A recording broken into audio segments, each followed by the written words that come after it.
सिया को अच्छे लगे, सिया राम को लगे प्यारी। देखिए उस समय की बात है कि जब सीता माता गिरजा पूजन के लिए, गौरी पूजन के लिए फुलवारी में गई है, मंदिर में गई है। उस समय प्रभु श्री राम से उनकी पहली मुलाकात होती है। क्या मनमोहक दृश्य है, आइए इस भजन के माध्यम से सुनते हैं।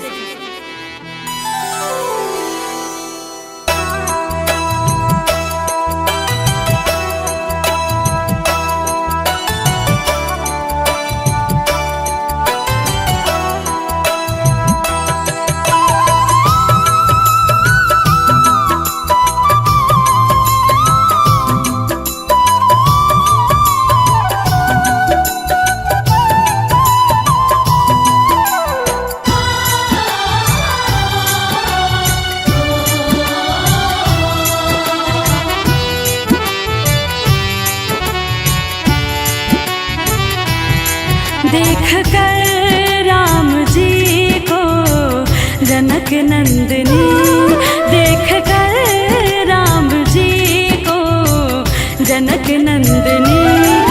बाग में वो खड़ी रह गई, राम देखे सिया को, सिया राम को। चारों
अखियां आपस में बातें कर रही हैं और क्या कह रही हैं?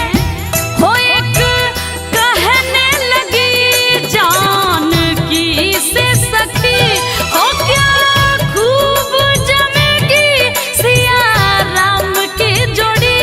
पर मन में ये शंका बढ़ी है थोड़ी, क्या ये धनुष कैसे तोड़ेंगे कोमल कुंवर।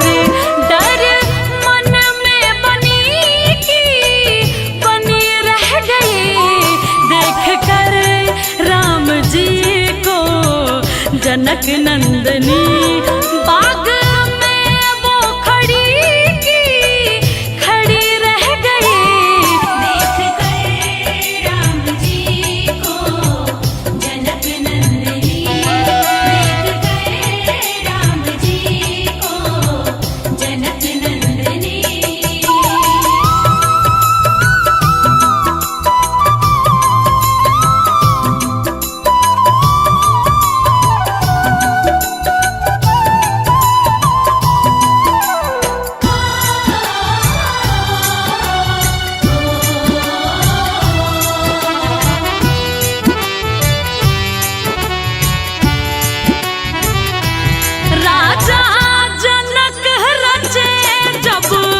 सिया का स्वयंवर आए गुरुवर के संग दोनों राजकुंवर। ये देखिए राजा के दरबार में सीता का स्वयंवर हो रहा है। राजा जनक रचे जब सिया का स्वयं